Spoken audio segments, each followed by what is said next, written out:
If you like to talk about combat sports and you want to join the discussion, click the subscribe button below and the bell notification icon next to it and join Knucklehead Nation.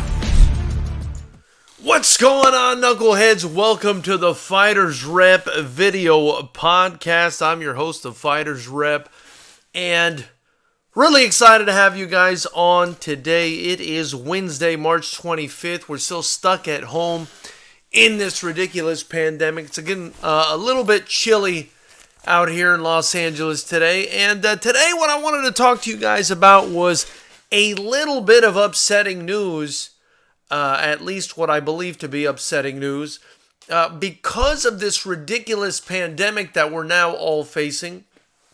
All our favorite fight events are getting canceled. And most importantly, if you're a big fan of the heavyweight division, and you wanted clarity in the heavyweight division, you're going to have to hold on what's looking like at least till October, and maybe even after that, because it looks like that Deontay Wilder versus Tyson Fury 3 bout that was supposed to go down, I believe, in July, is going to have to get postponed. I mean, we're at the end of March. We're basically in April. I don't think we've hit the apex of this entire pandemic. If I'm being honest with you guys, I don't think we've seen the worst of it. You know, I think we're starting to sort of trickle our way into the worst of the disease. At least that's what I'm hoping.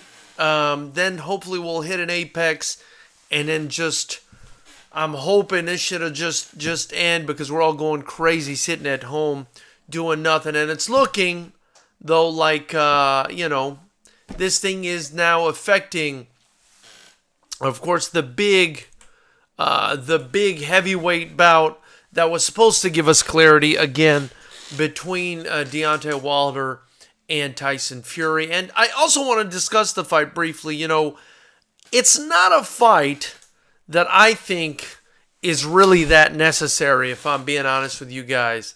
I actually think, that Wilder, could probably step aside and allow Tyson Fury to take on Anthony Joshua or do something different. That being said, though, I don't know if that's something that Tyson Fury would even want to do. It seems like every time they bring up Tyson Fury trying to fight Anthony Joshua, Tyson Fury talks about, how he's not interested in the fight, or, it's not time for that fight to happen. I don't know what it is. There just doesn't seem to be a lot of interest from Tyson Fury on taking that fight. And, if I'm being honest with you guys, I think it would be a great fight. I think it's a better fight than the Wilder fight, because at least we don't know what would happen there. I mean, I think it's safe to say now, after having watched Tyson Fury fight Deontay Wilder twice, and, I could be wrong.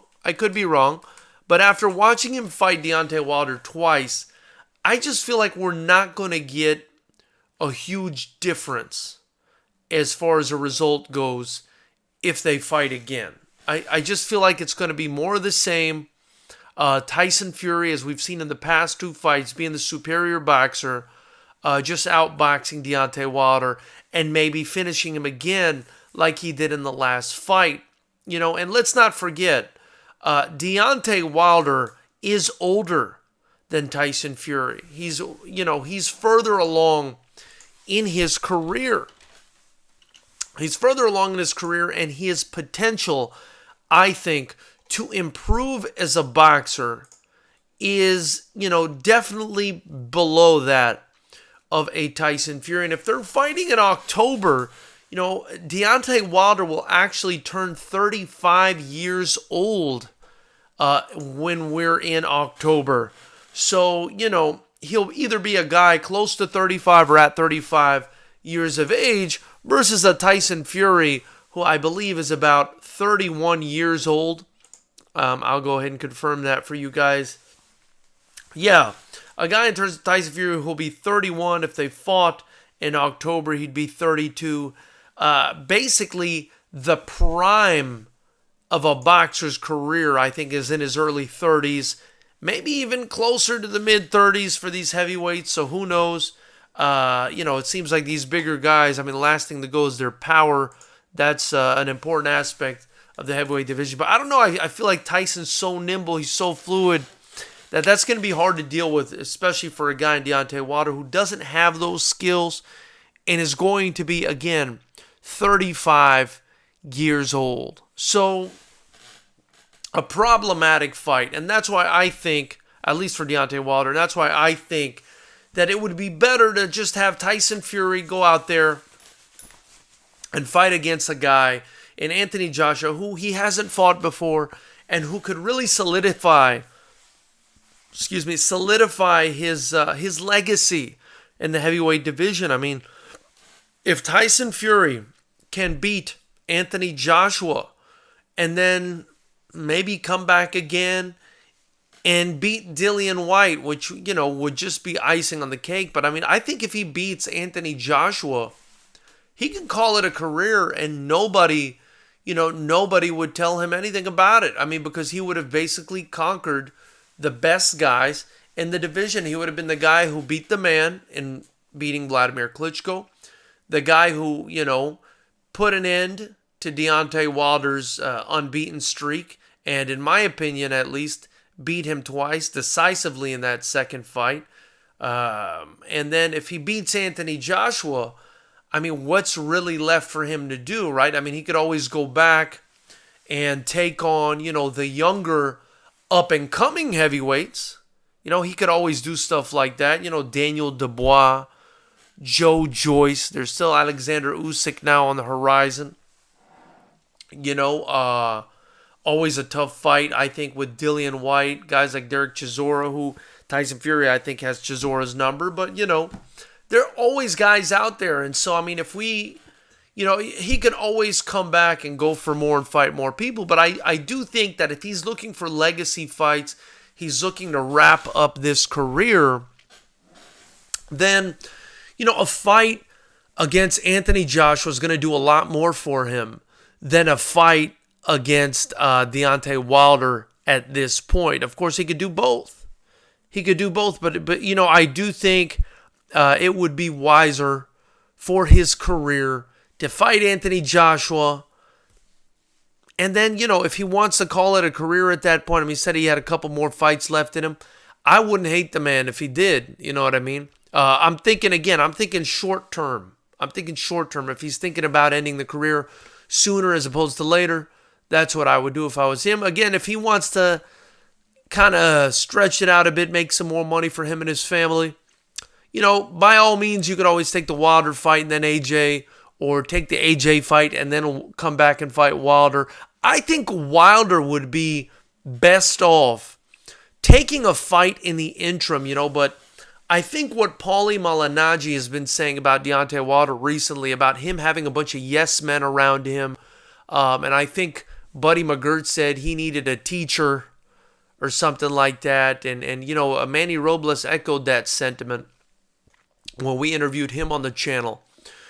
Deontay Wilder's going to have to work on some stuff if he's going to go in there and beat Tyson Fury. Even with Glovegate, even taking into consideration Glovegate, if it in fact affected the outcome of the fight, that's how is Wilder going to overcome, even if there was Glovegate? How's Wilder going to overcome a guy who completely outboxed him in two fights? The glove being half on or half off may not really be dispositive as to why the guy won or lost. So, I don't like Wilder taking this fight right away. I would rather see AJ, maybe Wilder taking a tough fight in the interim. I actually would love to see Wilder take on Dillian White in the interim. I think that would be the best thing that could happen for heavyweight boxing, although it looks like Dillian White's going to be taking on Alexander Povetkin, although that fight's probably going to get postponed and canceled as well because of this bullshit virus. But I think the best thing we can do in the heavyweight division to get clarity is to have Dillian White take on Deontay Wilder And mind you, Dillian White was for over 900 days his mandatory as the WBC, mandatory challenger for Deontay Wilder. Never got the opportunity to fight him. This would be ideal. He can fight Deontay Wilder for that interim WBC strap that he has. And then Tyson Fury could fight AJ, and the winners could fight each other. I think that would be perfect. That would be ideal. But will that happen? If I'm being honest, I think it's a little bit delirious and silly and egotistical for Deontay Wilder to be taking this fight next. I think he needs to, sit back, see what he can do to improve his skills, go out there, fight a tough fight, try to put those skills to the test before he steps in there against who I believe at this point is the best heavyweight in the world in Tyson Fury. So that's my opinion. Before I continue, start reading some of your messages and continue the conversation. Again, be sure to hit the subscribe button below, the bell notification icon next to it. Join Knucklehead Nation, the only unbiased boxing outlet, as far as I know, on YouTube. Also, we're a kickboxing promotion, the only kickboxing promotion with a pro license in the state of California, as far as I know.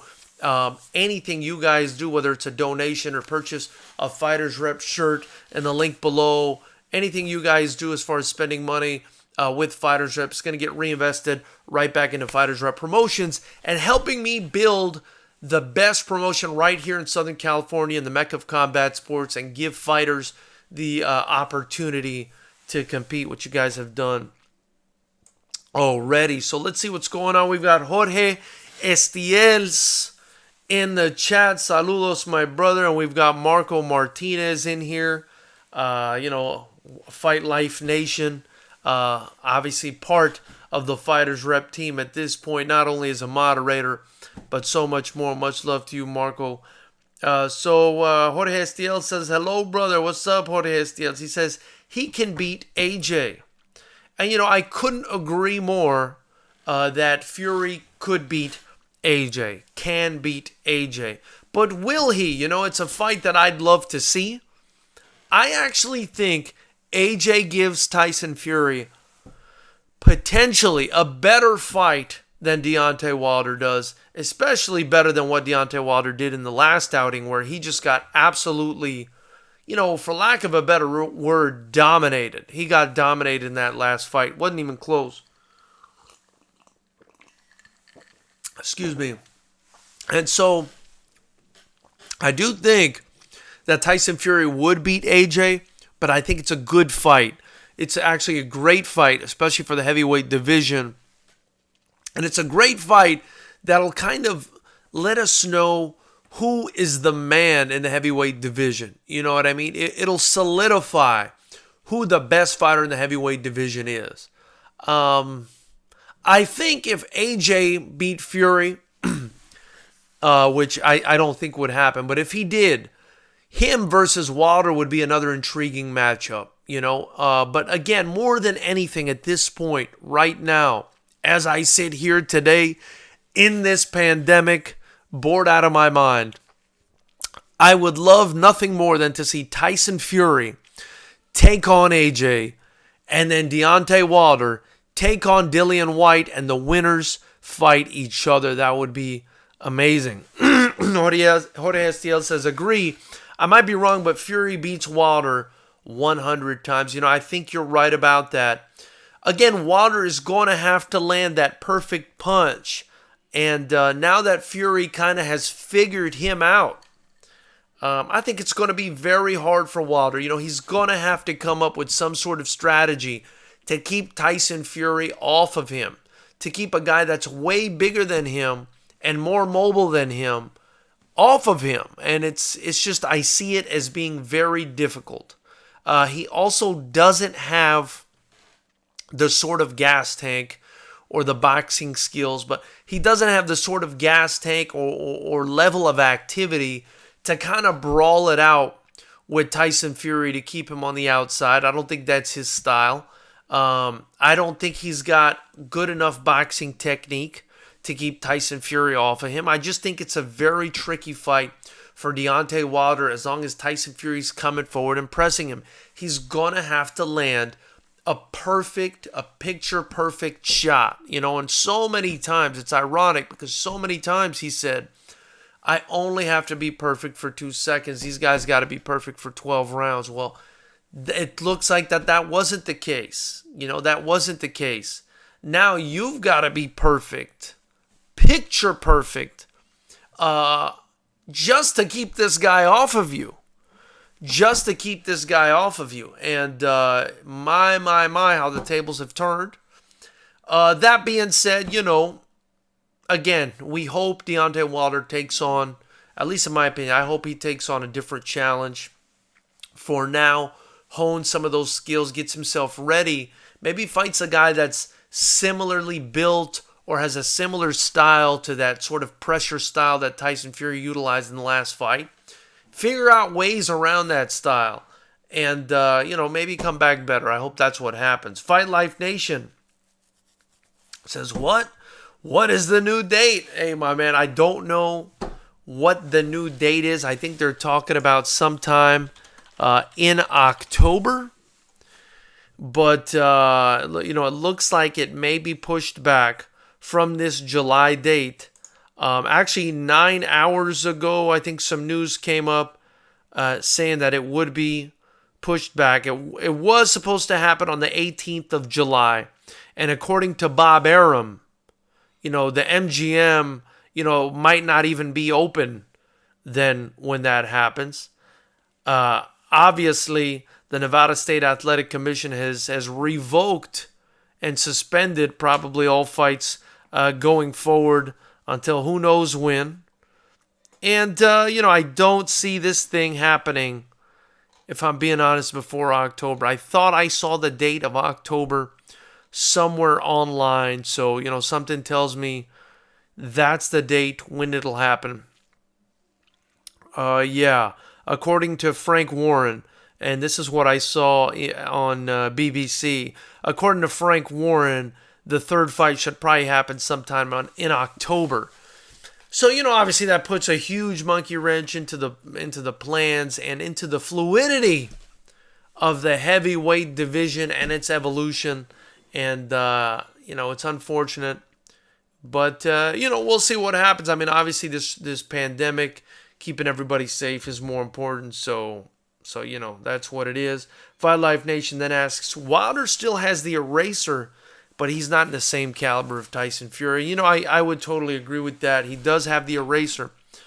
But he's not in the same caliber as Tyson Fury, and he may not be able to land that eraser on the elite guys, and the only elite heavyweight we've really seen him fight is Tyson Fury.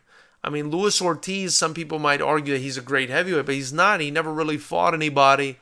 He never really won any titles. He had a great amateur pedigree. He did great as a pro, but never really fought, a high caliber opponent. And neither did Deontay Wilder. When he stepped up and fought Tyson Fury, we saw that it just wasn't enough. Wasn't enough. Being a one-trick pony is not enough. And so, we're going to see what happens. We're going to see what happens here. I really look forward to seeing what happens. I'm hoping, Wilder doesn't go into this right away, but it looks like he is. He's putting his ego, he's putting his, warrior spirit or whatever he wants to call it. He's putting it ahead, I think, of logic. He's thinking with his heart instead of his mind. I think if he thought with his mind, he wouldn't jump right into this fight. At least that's my opinion. What about Luis Ortiz versus Ruiz? I actually think that's an entertaining fight if it happens. Excuse me. That's an entertaining fight if it happens, just because I'd like to see who would win in a fight between Luis Ortiz and Andy Ruiz. Something tells me Andy Ruiz would probably win that fight, just because Luis Ortiz, really, if I'm being honest, hasn't looked the same since his first loss to Deontay Wilder. He took a devastating loss in that first fight, It just didn't look the same since then, even against the opponents that he fought in the interim before his rematch with Deontay Wilder. And of course, people will say, oh, in the Deontay Wilder fight, he was winning until Deontay Wilder landed that eraser. But, let's not forget Deontay Wilder was much more patient and a lot less active in that rematch. And again, all he needed was one punch to turn the lights out on, Luis Ortiz, who's only getting older. He's only getting older. And there's really no reason to believe that Luis Ortiz is the kind of guy that's going to come back in there and be able to beat a young, still potentially capable fighter in Andy Ruiz. That being said, where's Andy Ruiz at mentally? It would be a fight in Ortiz versus Ruiz to see where Ortiz is physically and where Ruiz is mentally and physically, because his mental issues, right, relate to him being in shape or not, but more mentally. It would be a mental versus physical. Whoever comes in better shape, if Ruiz comes in smart and actually dedicated, I think he wins that fight handily. If he doesn't, and old Luis Ortiz has still got something in the tank, then it could spell disaster for Andy Ruiz. And again, I also heard he was interested in fighting Chris Arreola, which is definitely a fight that, Arreola, I don't think really has much of a shot to win at this point in his career at almost 40 years of age. He's 39 as we sit here today, as far as I know. But, if he were to fight Andy Ruiz at this point in his career, I think his chances of winning that fight are slim to none. Let's see here. Jorge Estiel says, Efe Ajagba is a rising star in the heavyweights. But he looked very, very suspect in his last fight, right? He fought that guy out of Georgia, Kiladze, I believe is his name. I believe that was his name. Yes, Kiladze.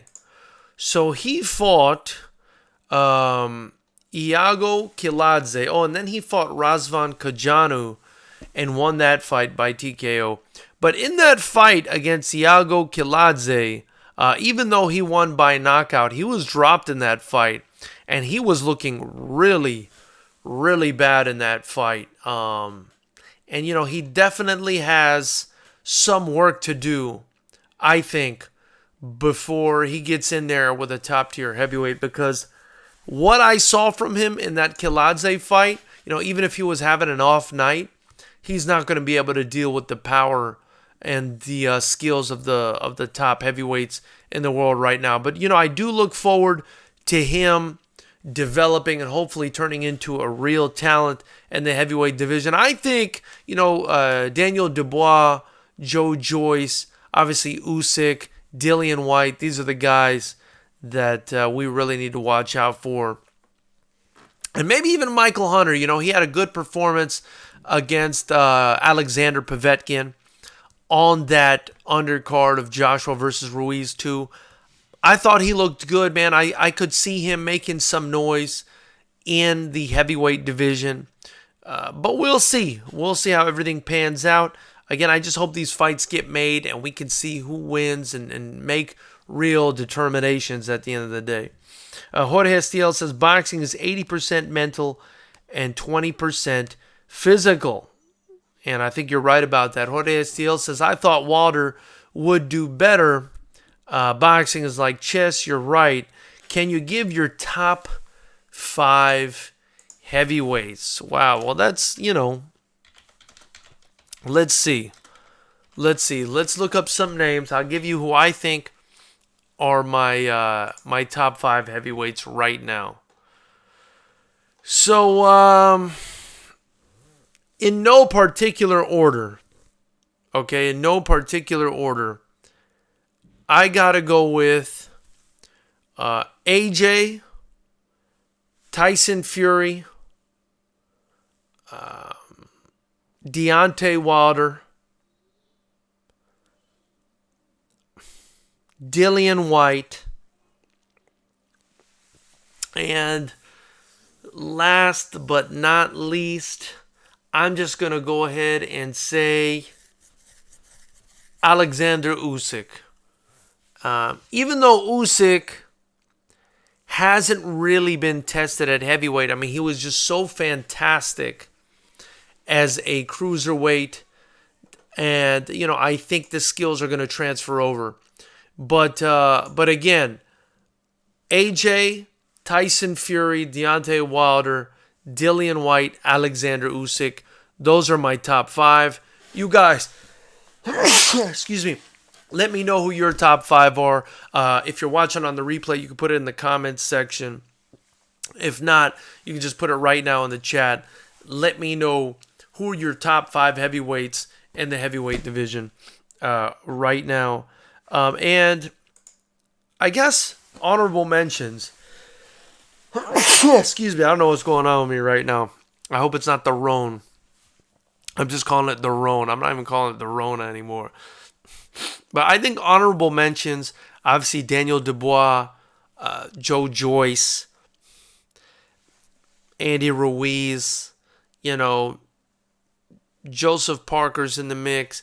And of course, I've spoken to Stacey McKinley, who's very high, and I've spoken to him on this channel, who's very high on Trevor Bryan. So, I'll even throw Trevor Bryan in there. Don't forget Michael Hunter, Derek Chisora. And let's really not forget Prince Charles Martin, who is now training with Manny Robles and looked like a completely different fighter in his last bout against Gallo Negro, where he finished Gallo Negro. I do think that Prince Charles Martin is probably in the top 10 right now in the heavyweight division after his knockout of Gerald Washington, a.k.a. El Gallo Negro. Let's not forget the fight that Gerald Washington gave Deontay Wilder. He was winning that fight as well until he was stopped. Prince Charles Martin also went life and death recently with, or not recently, but within the last couple years with Adam Kownacki, who took a huge L to Robert Helenius, who might also be surging. Robert Helenius, another guy who never really reached his potential, may be reaching it now in the twilight of his career after that win over Adam Kownacki, or that win is just an indicator that Kownacki is no longer the guy that we thought he was. Maybe he peaked a little bit early, or maybe he just wasn't as good as we thought he was. So, I mean, those are my guys right now. But again, you heard my top 5. Arc7X Angel in the chat. What up, my brother? He said they can postpone that until 2025 and still won't be enough time to bridge the skill gap between Fury and Wilder. And you know what? I hate to say that I couldn't agree more, but I couldn't agree with you more, Arc7X Angel. I don't think that Wilder is ever going to be able to beat Tyson Fury unless Tyson Fury really starts, abusing his body and abusing himself the way he did, prior to that first Deontay Wilder fight. And I think, again, I've said it on this channel, I think the only reason Wilder and his team even took that fight was because they thought that Fury, was basically out of it, was finished. And because he had abused himself so bad leading up to that fight. And so, I don't think it's a good fight for Wilder. I do think good fights for Wilder, include other guys in the heavyweight division, maybe AJ. I could see him beating AJ with a big right hand, perhaps. Andy Ruiz, I think that would be a very tough fight for him, though, if Andy Ruiz comes in motivated. Dillian White, he can knock Dillian White out, but Dillian White can knock him out too, or rough him up really bad. A lot of guys, man, a lot of guys. It's an interesting time in the heavyweight division.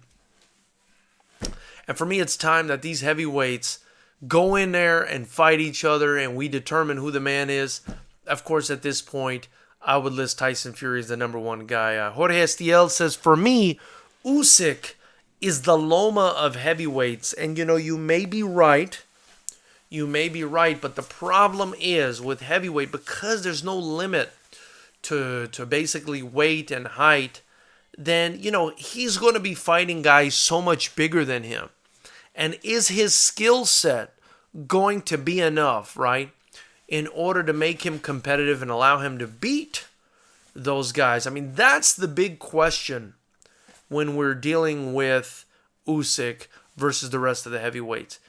Is the move from cruiserweight going to be beneficial to him? Because is his skill set going to be able to negate the advantages that a lot of the heavyweights are going to have over him, which most of the time is going to be their frame, their height, their weight, their punching power, stuff like that. And then when you take into consideration guys like Tyson Fury, who not only have size, but have skills, guys like AJ as well, guys like Dillian White, size and skills, it becomes harder. Especially, I think, again, the best heavyweight for me, which is Tyson Fury, with the skill he's got, combined with the size that he's got, and he's got some power, obviously. That's a tricky fight for a guy in Usyk who's about 6'3", 6'4". Take on a guy that's 6'9" with an 80-somewhat inch reach advantage, or 80-somewhat inch reach. So, I mean, it's going to be quite the task for Usyk to be able to beat a guy like Tyson Fury, but I look forward to seeing if he can do it. Jorge Estiels also says Usyk has the potential to be the next guy. And yeah, he does have the potential. He does. He definitely does. But I think as long as Fury's around, that's going to be a tough fight for Usyk. Arc7X Angel says, I have Fury number 1, Wilder number 2, AJ number 3, Ruiz number 4, and White number 5. I still need to see a little more of Usyk at heavyweight, and that totally makes sense. I mean, I'm really, don't listen to me, guys. I'm going out on a limb. I'm going out on a plank, putting Usyk in my top 5. But I'm doing it based on the eye test. Based on what I've seen from him throughout his career, what I've seen from him at cruiserweight. I do think he'll be able to emulate the success that Evander Holyfield had, at least some of it.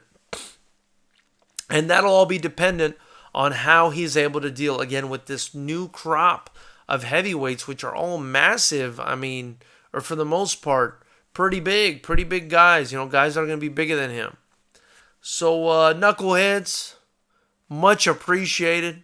That's kind of all I've got for you guys today. We'll probably be coming on again tomorrow. Just as a note, we have been, able to utilize your donations, not only obviously to help us, fund